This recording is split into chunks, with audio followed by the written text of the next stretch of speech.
psychologie, Yves Boulevin. Dieu veut nous faire des cadeaux.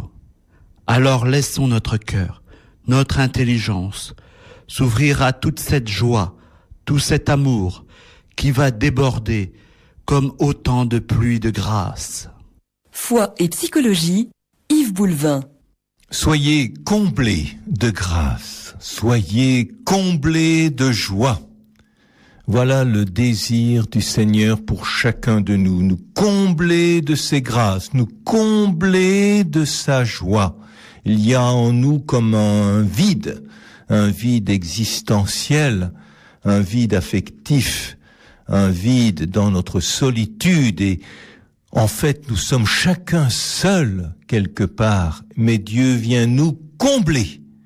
Réjouis-toi Marie, comblée de grâce. Je vous salue Marie, pleine de grâce. Toute cette grâce que Marie reçoit, elle la diffuse sur chacun de nous et le Seigneur veut nous combler de grâce. N'oublions jamais que être chrétien, ce n'est pas d'abord être français, belge, suisse, camerounais ou de tel pays d'Asie. C'est être dans la conscience que chacun de nous, chacun de nos pays, chacun de nos cultures n'a qu'une partie de la réalité divine. Dernièrement, j'ai eu la joie de rencontrer le responsable de la radio chrétienne du Cameroun. Et cela m'a donné beaucoup de joie parce que il me disait que chaque matin, dans cette radio, il y a une émission en direct où les gens peuvent appeler et elle s'appelle « Comblé de joie ». Et l'une appelle, l'autre appelle et il est dit « Tu vas être comblé de joie pour la journée ». La personne est heureuse. Et ce directeur me disait qu'il avait reçu des appels de femmes qui disaient que nous faisons partie du groupe Bel Air. Et il croyait que c'était un quartier, puisque un quartier dans la ville s'appelle Bel Air. Mais en fait, elle voulait dire bénir, louer, remercier. Quel Bel Air! Elles avaient entendu bénir, louer, remercier. Cette phrase qui est vraiment venue un jour au cours d'une émission. Bénir, louer, remercier. Nous sommes les femmes du Bel Air. Non plus les anciennes femmes, les femmes vieilles. La vieille femme en moi, le vieil homme, du mauvais air, des ruminations, des râleries, des rouspétances, des remords, des railleries, mais les femmes du nouvel air, l'air de l'Esprit Saint, l'air qui fait du bien, l'air qui nous permet de respirer à plein poumon, l'air qui nous remplit, l'air qui nous comble. Vous savez comme c'est important de respirer, roi. L'Esprit Saint, l'Esprit qui vient en nous, ce souffle divin. Eh bien voilà que ces femmes du Bel Air, du Cameroun, nous rappellent, et merci, soyez bénis mes sœurs, soyez bénis mes frères du Cameroun, du Bénin et d'autres pays d'Afrique dont votre témoignage est si beau. Vous avez en vous la joie, vous avez en vous le dynamisme que voudrait donner l'Esprit Saint.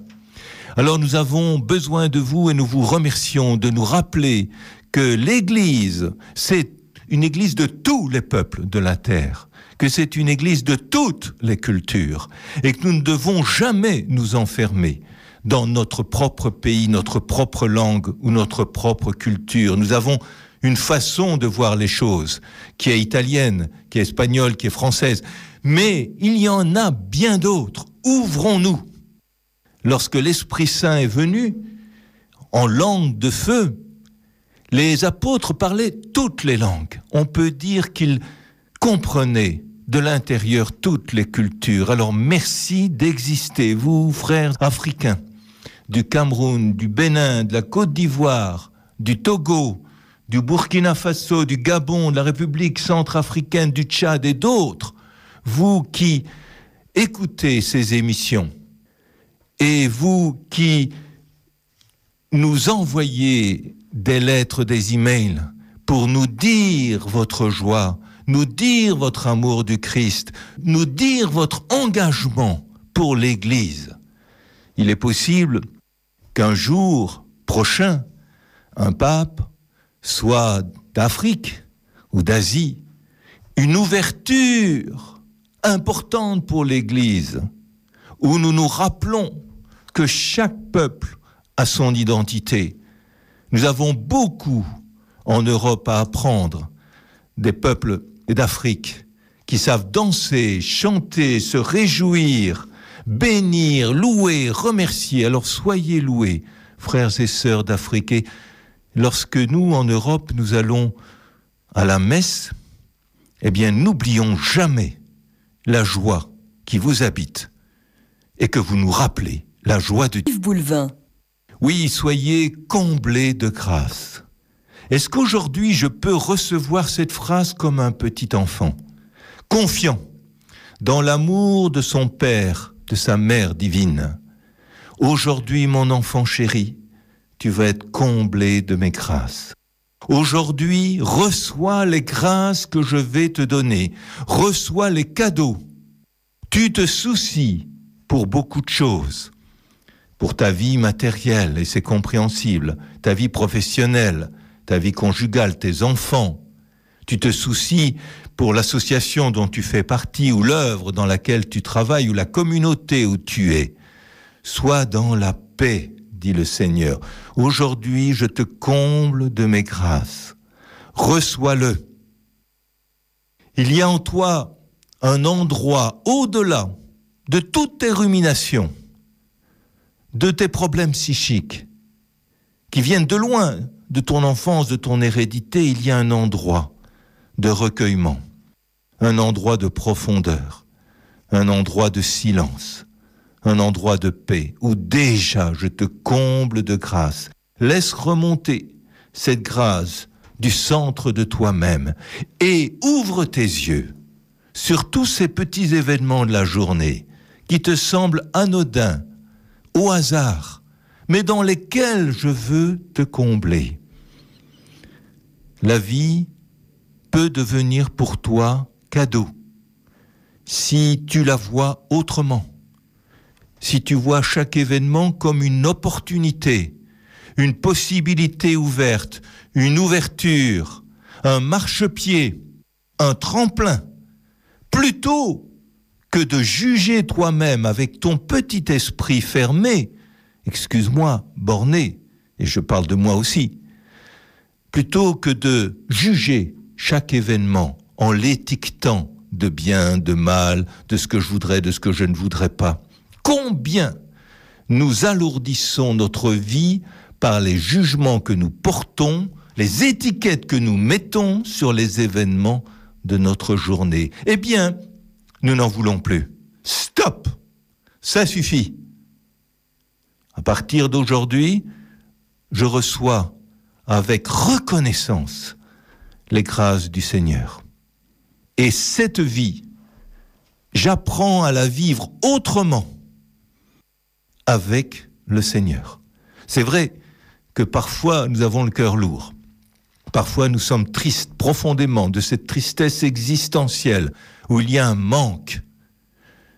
Et puis à un moment donné, nous percevons quelque chose de l'Esprit Saint. Et cela nous met une joie profonde. Eh bien, si nous savions voir chaque jour les cadeaux de Dieu, chaque jour les clins d'yeux, chaque jour les grâces qui nous sont données, nous serions beaucoup plus dans la joie. Ouvrons-nous.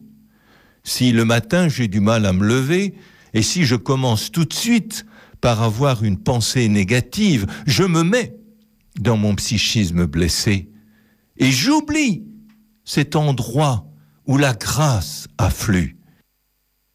Il y a pour moi une ascèse quotidienne qui est de me rappeler chaque matin que je suis un enfant tendrement aimé de Dieu, choisi par Dieu, que je suis un enfant reconnu par Dieu, même si je n'ai pas été reconnu par mes parents, même si je n'ai pas eu de parents, si j'ai été adopté, si tout s'est mal passé, Dieu m'a reconnu.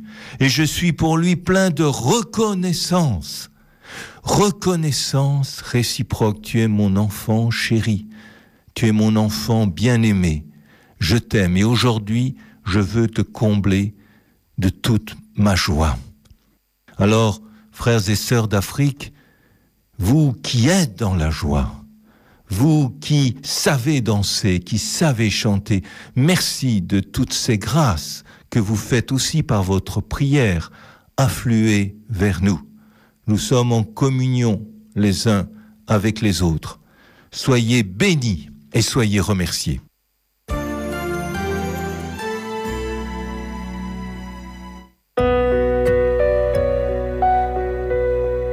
Foi et psychologie, Yves Boulvin. Soyez comblés de grâce. Foi et psychologie, Yves Boulvin. Est-ce que ce n'est pas ce que nous portons tous au plus profond de nous, l'envie de bénir, que Dieu bénisse tous ceux que nous rencontrons?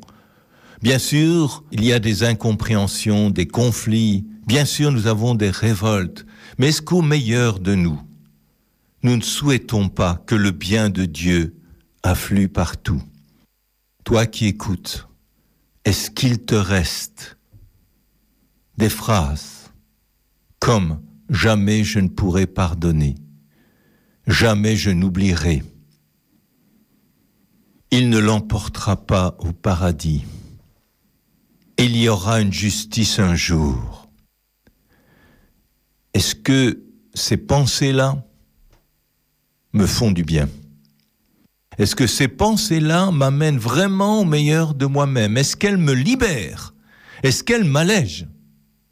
Je suis responsable de ce type de pensée. Et c'est elle d'abord que j'ai à confesser. Bien sûr, j'ai pu vivre des événements abominables, cruels. Et nos amis d'Afrique, que nous aimons tant, en vivent et en ont vécu.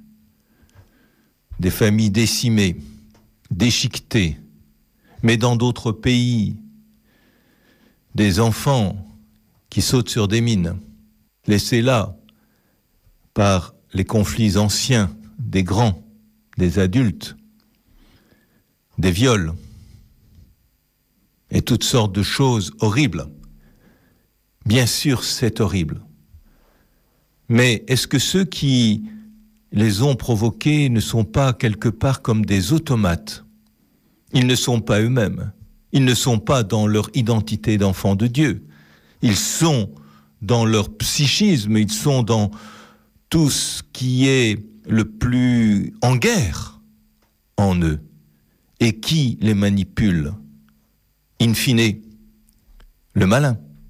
C'est lui et lui seul qui est à l'origine de toutes ces horreurs, de même que tout bien vient de Dieu, et seulement de lui, et passe à travers nous.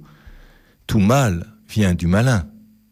Alors à quoi cela sert-il d'en vouloir à des pantins? C'est vrai que quand on voit Hitler, on voit un pantin, régi par des forces obscures, désarticulées. Et dans tous ces phénomènes de conflits et de guerre, ce sont des pantins, quelle que soit leur croyance. Puis-je en vouloir à des pantins? Non, j'ai une impression de gâchis épouvantable. Et si je vais tout au fond de ma souffrance, je vais simplement avoir une peine immense et le désir que cela ne soit plus.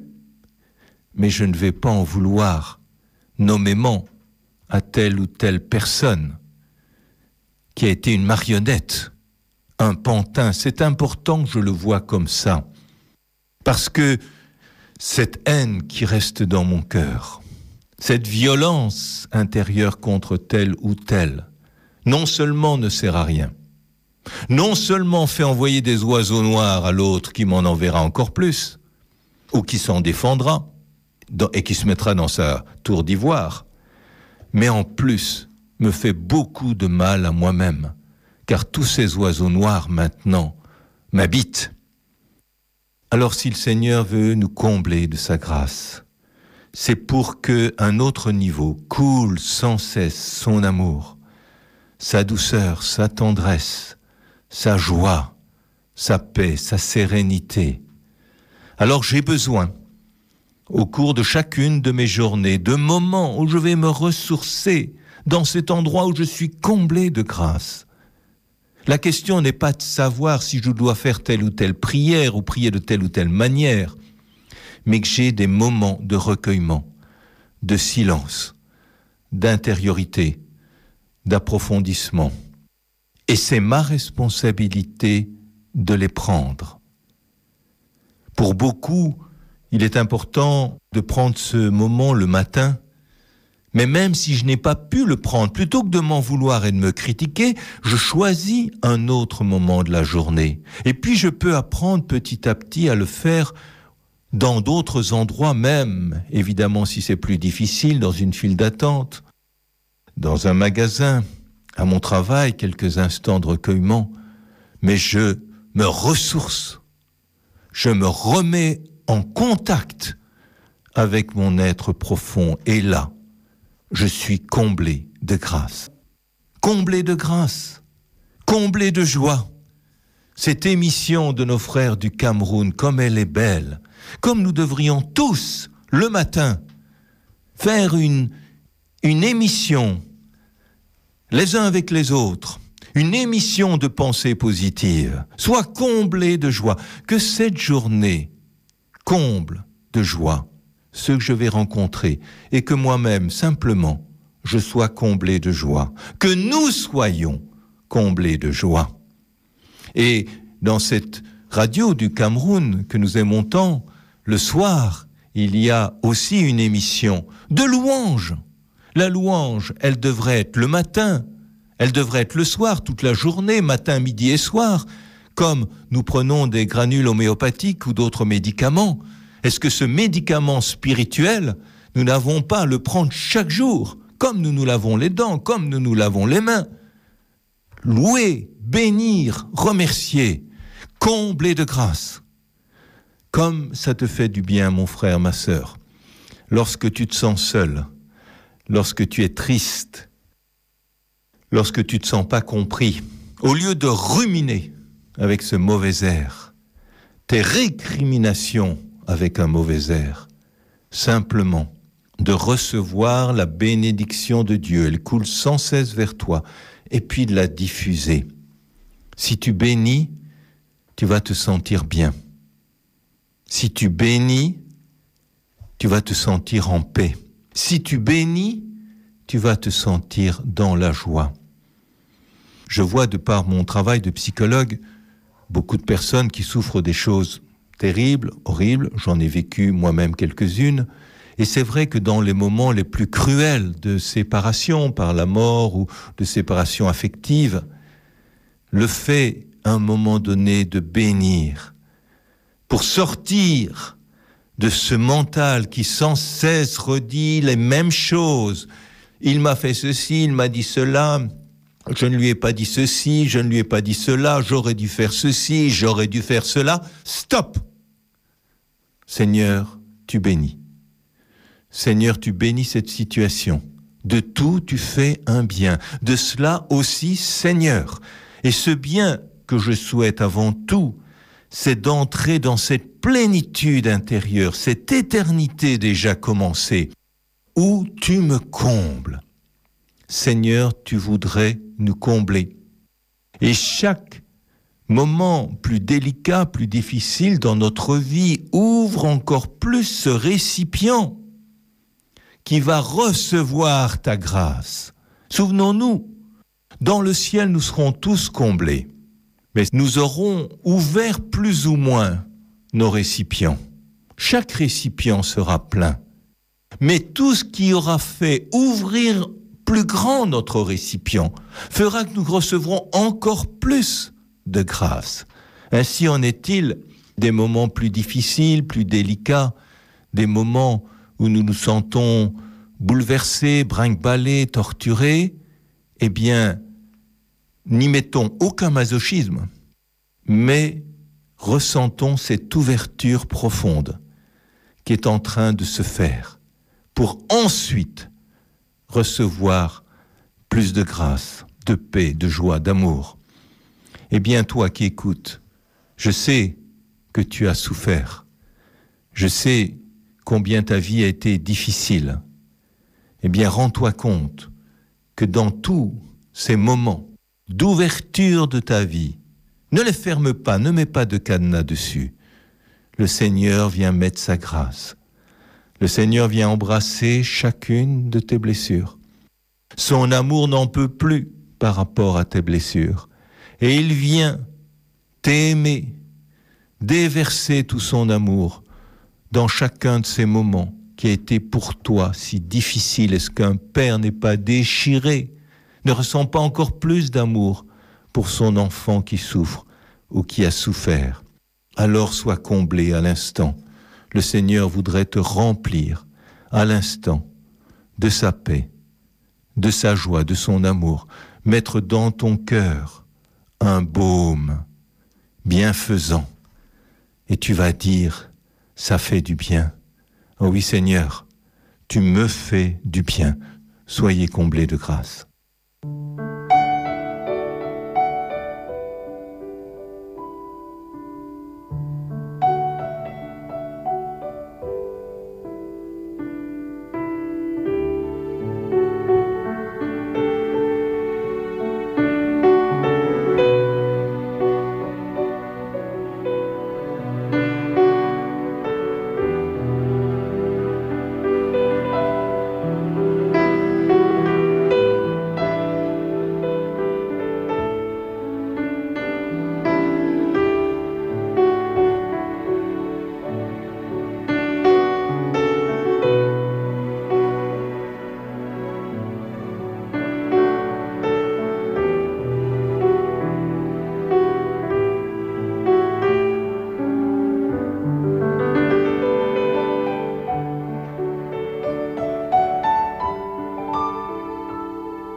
Foi et psychologie, Yves Boulevin. Soyez comblés de grâce. Foi et psychologie, Yves Boulevin. Soyons comblés de grâce, recevons toutes les grâces que le Seigneur veut nous donner au cours de cette journée. C'est nous qui colorons les événements de la journée. Hier soir, je voyais un très beau coucher de soleil et je remarquais que s'il était si beau ce coucher de soleil, c'est parce qu'il y avait des nuages. S'il y a trop de nuages, on ne voit pas le coucher de soleil. Mais s'il n'y a pas de nuages, il n'y a pas toutes ces couleurs extraordinaires au moment où le soleil se couche. Alors, au lieu de faire la chasse à mes imperfections, que je passe ma journée à regarder, et ainsi je les renforce. Et d'un petit nuage, je vais faire un ciel complètement couvert.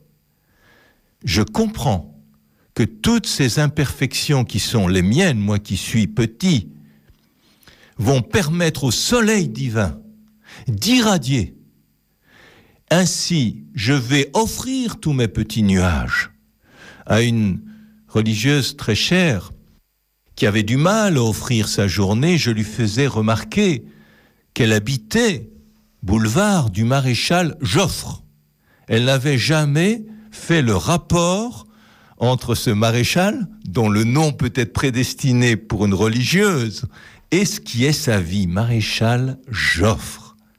Eh bien voilà, c'est vrai qu'il y a des nuages. Mais ce qui est le plus important, c'est ce soleil intérieur qui va se refléter. Regardez le prochain coucher de soleil, regardez les couleurs dans le ciel. Et puis, si on prend le temps qu'il fait, est-ce que lorsqu'il pleut, qu'il y a donc des nuages et qu'il y a le soleil, il n'y a pas de magnifique arc-en-ciel? Est-ce que tu ne veux pas, mon frère, ma sœur, qu'en toi il y ait des levées de soleil, des couchers de soleil magnifiques, des arcs-en-ciel? Alors, quelle est la solution? S'améliorer chaque jour, avoir des objectifs d'amélioration, mais aussi d'être bon avec soi-même. Pas d'être quelqu'un qui juge, qui sanctionne, comme tu le fais avec toi-même ou avec les autres, mais quelqu'un qui accueille. J'accueille mes imperfections, je les vois, ça me donne mal au cœur, mais je ne m'obsède pas dans des ruminations autour. Je n'en fais pas des idées fixes. J'ai vu tant de personnes dans le milieu chrétien, et même parfois des religieux ou des religieuses, s'obséder sur, entre guillemets, des fautes qu'ils n'arrivaient pas à se pardonner. Mais le lâcher-prise, est-ce que ce n'est pas dire une fois pour toutes, Dieu seul est saint, Dieu seul est parfait, Dieu seul suffit. C'est ce que disait François d'Assise.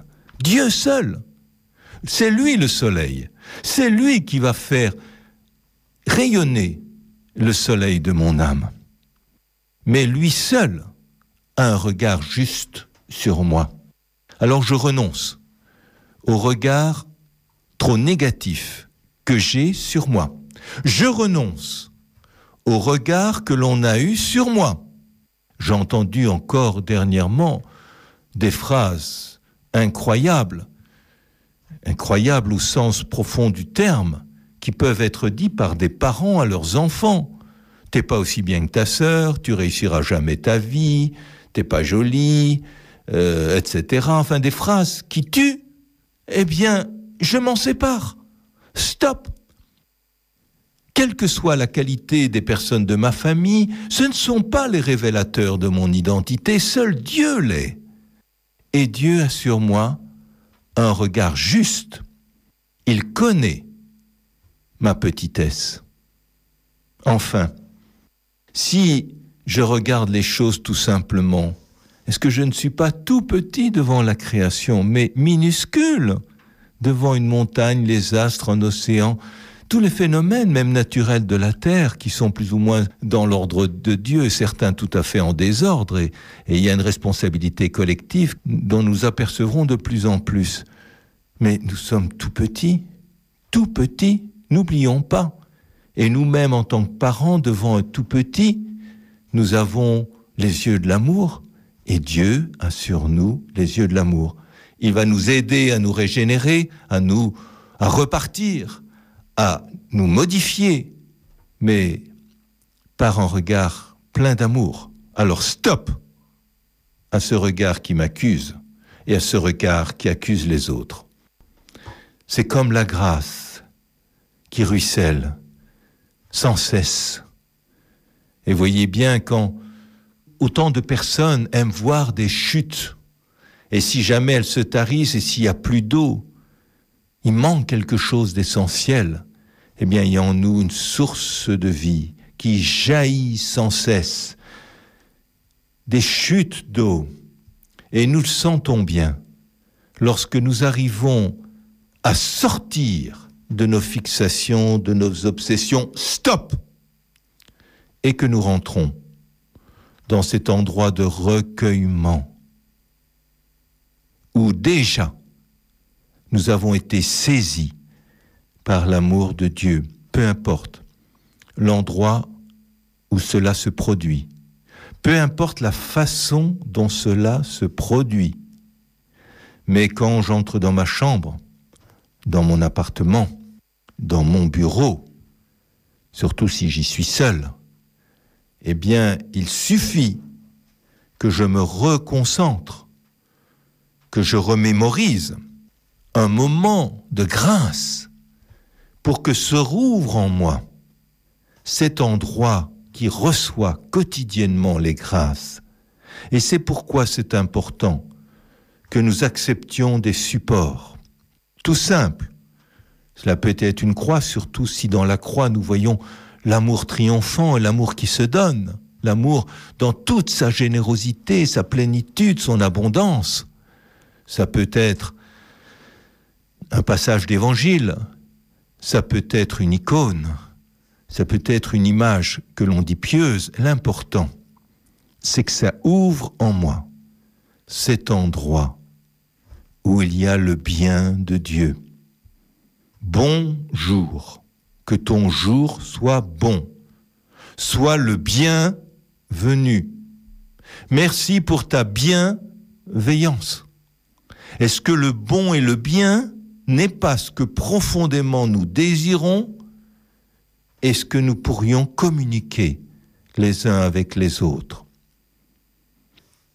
Il arrive qu'avant que nous rencontrions une personne que nous ne connaissons pas, des personnes pleines de bonnes intentions, entre guillemets, nous en aient parlé pour dire attention, il est ceci, attention, il pense cela, attention, il a dit cela de toi. Est-ce que vous avez remarqué combien ça a tendance à pervertir la relation ?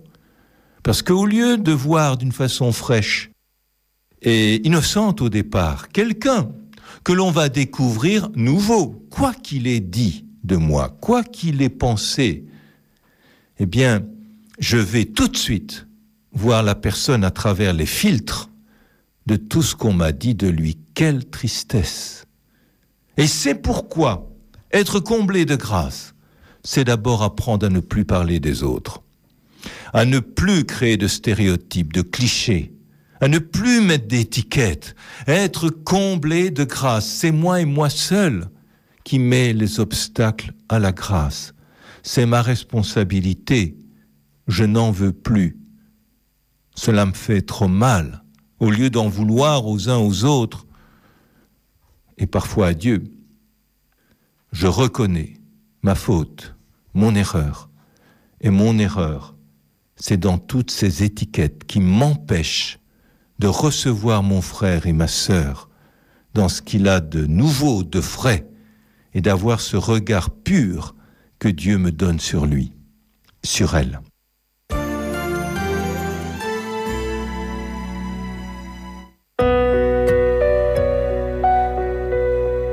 Foi et psychologie, Yves Boulevin.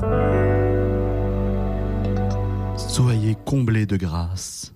Foi et psychologie, Yves Boulevin.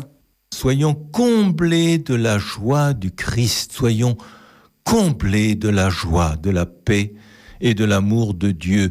Si tu te demandes à quoi sert ta vie, quel est le sens de ce que tu vis, eh bien, la réponse est que tu peux être un porteur de grâce, un révélateur de l'amour de Dieu dans ta façon de voir les événements et de voir les autres. Est-ce que tu veux simplement ouvrir tes yeux, ouvrir ton cœur à l'amour de Dieu pour tes frères et sœurs? Chaque fois que tu vas te recentrer sur toi, en t'en voulant, ou en te sentant victime, incomprise, rejetée, trahie, bafouée, tout ça, c'est compréhensible au niveau des mécanismes psychologiques de base. Mais chaque fois que tu vas te complaire à cela, tu te coupes de cette grâce qui pourtant continue de venir vers toi. Mais tu ne la reçois plus. Ce n'est pas la grâce qui n'est pas là, c'est toi qui n'est pas là où la grâce déferle sur toi, jaillit du centre de toi. Est-ce que nous pouvons tous prendre conscience que c'est nous et nous seuls qui mettons des obstacles? Rappelons-nous cette histoire des oiseaux blancs et des oiseaux noirs, et je suis tellement heureux que ce soit une de celles qui est le plus restée chez les auditeurs des radios chrétiennes, et qui avait été proposée par un soufi du Gabon, autant que je me souvienne. Justement, on retrouve nos frères et sœurs d'Afrique, de dire que chacun de nous avons derrière nous un mur dans lequel il y a des petites niches où il y a des oiseaux blancs et des oiseaux noirs. Et que la personne qui est en face de nous, la personne à qui nous pensons, a aussi derrière elle un espèce de mur où il y a des niches avec des oiseaux blancs et des oiseaux noirs. Si j'envoie un oiseau noir, une pensée négative, critique, jugeante sur moi-même, cela immédiatement va me remplir d'oiseaux noirs. Si j'envoie l'oiseau noir à la personne qui est en face de moi, et si elle, en réponse, ne dégage aucun de ces oiseaux noirs, parce qu'elle est dans la paix, parce qu'elle me comprend, parce qu'elle ne m'en veut pas, il n'y a aucune niche de libre. Et l'oiseau noir que je lui ai envoyé revient vers moi et me fait du mal. Il est important que je comprenne cela. Ce n'est pas si facile d'en finir avec nos griefs, nos rancœurs, etc. Mais au moins nous pouvons l'avoir comme objectif.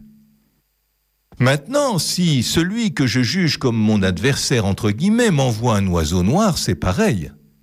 Si je ne libère aucune de mes niches, si je ne renvoie pas en réponse un oiseau noir, œil pour œil, dent pour dent, et toc, cet oiseau noir lui revient.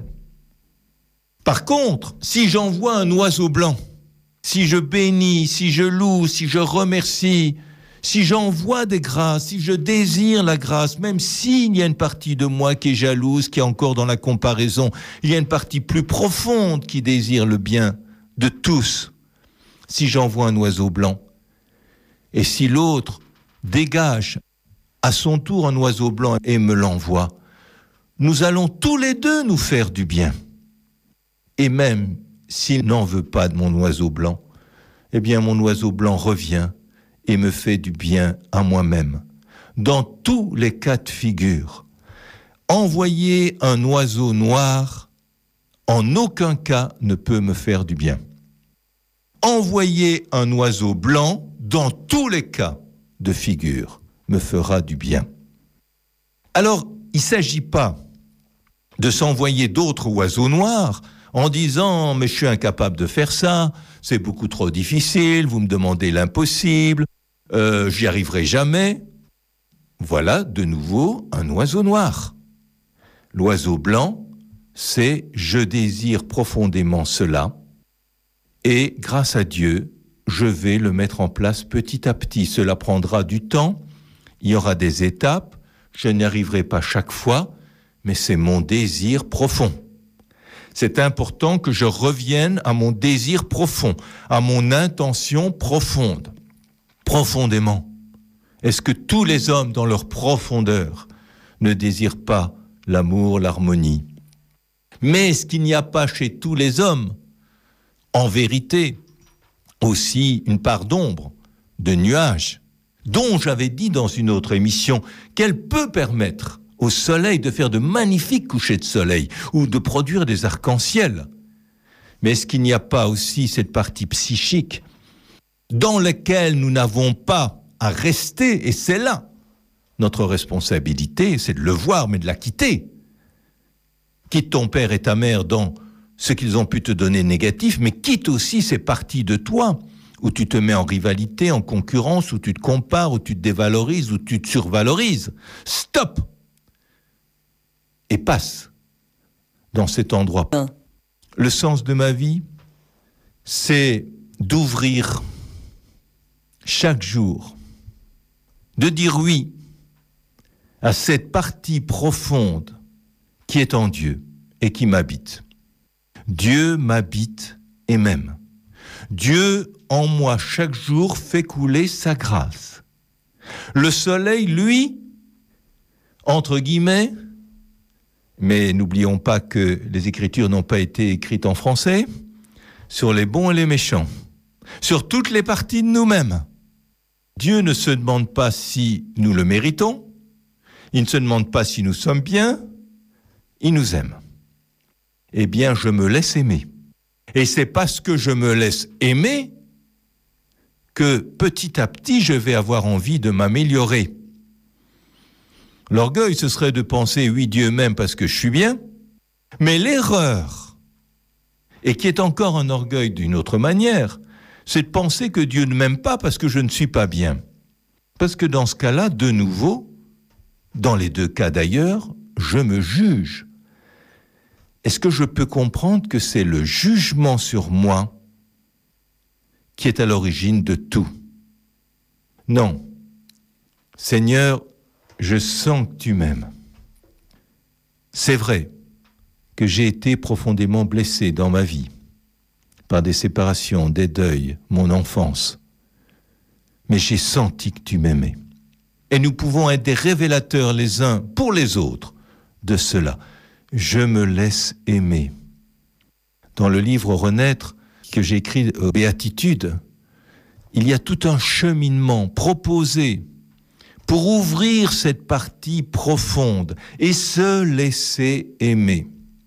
Alors bien sûr, si j'ai été élevé dans une famille où la culture, où l'intellect était très valorisé et parfois dans des excès, ça va me paraître bien mièvre cela, me laisser aimer. Et pourtant, est-ce que ce n'est pas l'origine de tout, l'aboutissement de tout, notre désir le plus profond? Qu'est-ce qui nous fait souffrir en vérité? C'est de ne pas être aimé, c'est de ne pas savoir aimer, ça c'est nous qui le disons, c'est de ne pas être reconnu, ce qui revient au même. Et même si certains souffrent tellement, voire sont prêts à se suicider parce qu'ils ne sont pas reconnus dans leur entreprise ou dans leur travail, est-ce que cela ne cache pas beaucoup plus profondément un besoin d'être reconnus dans leur identité d'enfant de Dieu et d'être aimé? Rends-toi compte, si tu laisses tomber ton paraître, tes façades, tes fausses croyances, que ce que tu désires au plus profond, c'est aimer, être aimé, point. Et que le ciel, c'est cela. Et c'est tout simple. Et voilà pourquoi c'est une petite porte. Parce que c'est une porte toute simple. Aimer, être aimé, apprendre à aimer. Que Dieu nous aide à ouvrir notre cœur. Et c'est cela et seulement cela qui fera l'entrée dans l'éternité. Le reste sera en plus. Nous apprendrons des quantités de choses, nous découvrirons des quantités de choses, nous comprendrons beaucoup mieux tout ce que nous n'avons pas compris sur Terre et la façon dont l'univers vit et existe et se développe. Mais la petite porte, ce sera l'amour que nous recevons de Dieu, l'attirance que nous avons pour son cœur, le cœur à cœur avec lui. Nous avons chacun le désir d'aimer, d'être aimé. Alors, aujourd'hui, que ta journée soit comblée de grâce, que ta journée soit bénie, mon frère, ma sœur, et je reçois pour moi ta bénédiction, et tu l'envoies sur ton frère et sur ta sœur.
Foi et psychologie, Yves Boulvin.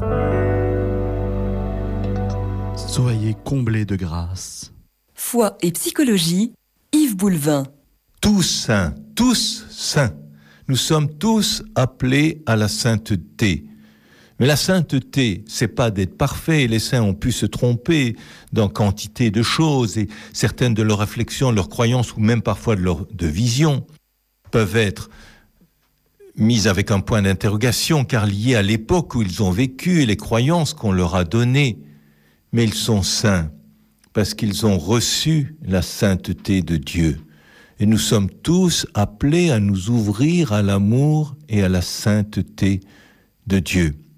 Et tous ceux qui nous ont précédés sont là pour nous aider à rentrer dans quelque chose de beaucoup plus simple, de passer par cette petite porte par laquelle ils sont passés eux-mêmes, cette porte lumineuse où l'on reçoit la grâce de Dieu, où l'on est comblé par Dieu, où l'on entre dans la paix, la joie et l'amour. Alors toi, qui te critique, toi qui as encore des craintes, parce que tu te dis, même ces mots font mal, que tu pourrais aller en enfer, que tu pourrais être maudit, etc. Ces choses affreuses, horribles, tu peux les sortir de toi définitivement.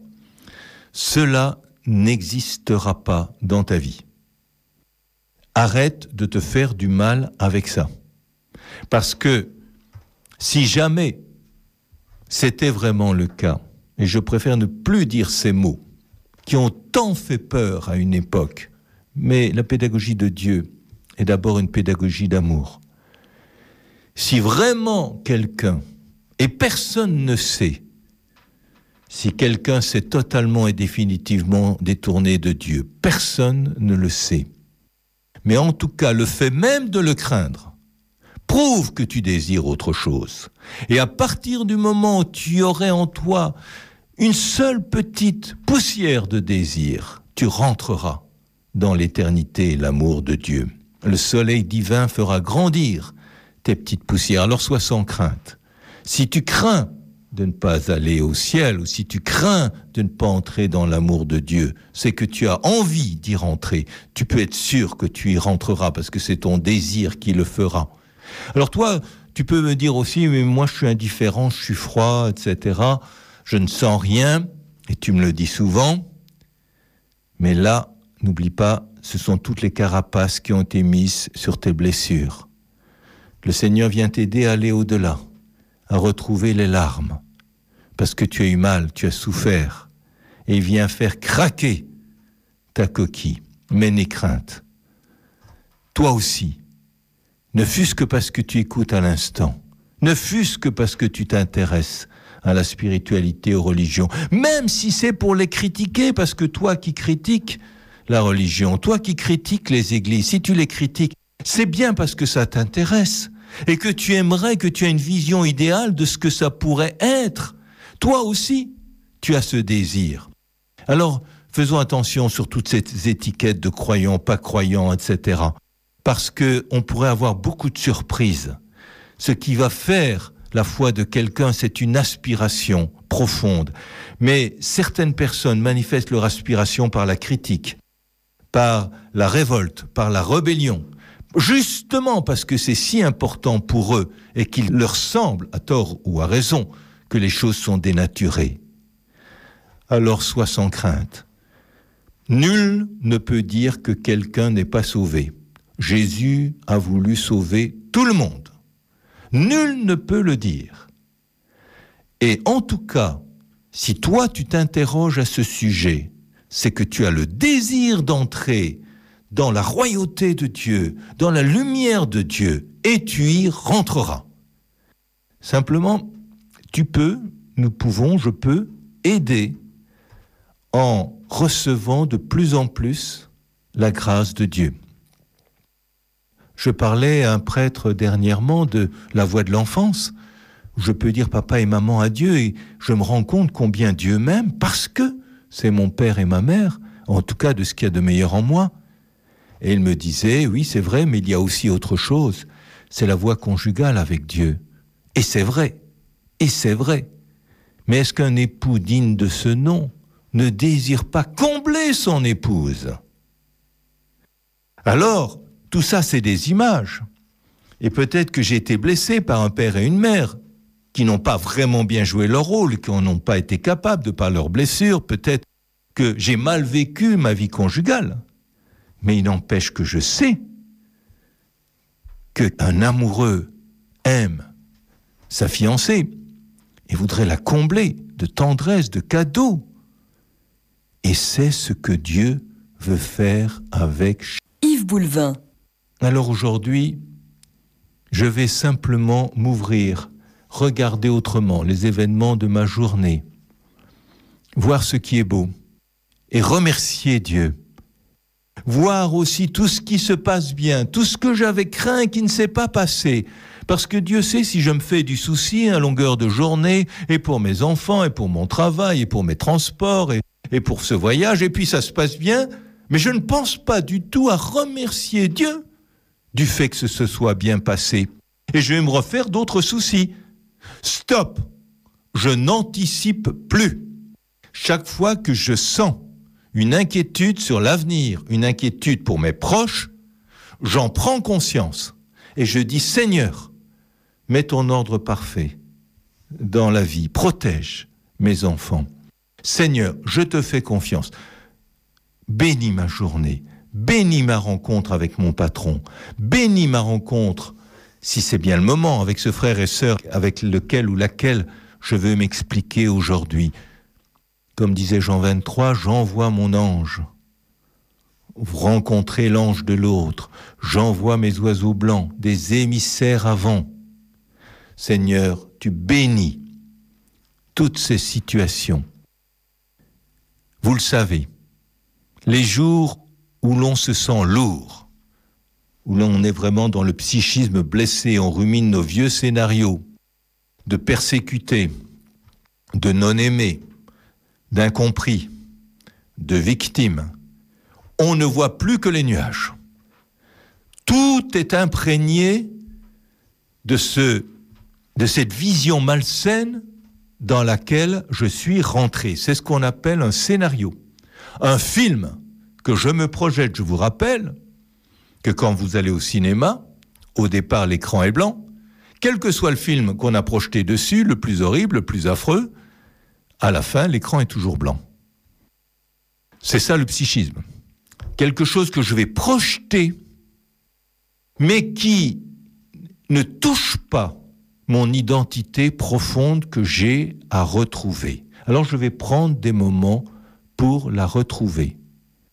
Et je ne me complais plus dans mes scénarios destructeurs et négatifs. Est-ce que tu te rends compte que lorsque tu te fais mal, tu fais encore plus mal à celui qui t'aime? Est-ce que tu as déjà vu la souffrance d'un papa, d'une maman ou d'un mari, d'une épouse qui aime vraiment son conjoint, devant son enfant ou son conjoint qui souffre et pour lequel il se sent incapable de l'aider? Quelle souffrance! Bien, rends-toi compte, tu n'es jamais seul. Jamais seul. Tu es toujours relié à Dieu, tu es toujours dans l'amour de Dieu. Il est toujours là, sa grâce est là. Alors ne te raconte pas d'histoire. Ne te dis pas, c'est pas pour moi, c'est trop tard. Ou bien comme je l'entends parfois, j'ai eu ça, mais maintenant je m'en suis coupé, je suis damné. Non, non. C'est aujourd'hui, demain, chaque jour, que la manne est donnée, que tout coule en toi. Alors stop à toutes ces pensées parasites et reçois cette grâce. Seigneur Jésus, merci de cet amour et de ton abondance. Tu bénis à l'instant chacune des personnes qui écoutent et toutes les situations que les uns et les autres, que nous vivons de difficiles. Tu connais les soucis que nous avons pour tel ou tel de nos enfants, de nos proches, tel ou tel qui souffre. Seigneur, qu'ils soient bénis, qu'ils soient comblés de grâce. Donne-leur la paix, que ton baume, que ton huile sainte, ton onction céleste soit en chacun. Seigneur, tu baignes toutes les personnes que j'aime, que nous aimons, dans ton amour, dans ta joie et ta paix, et tu les combles de grâce aujourd'hui.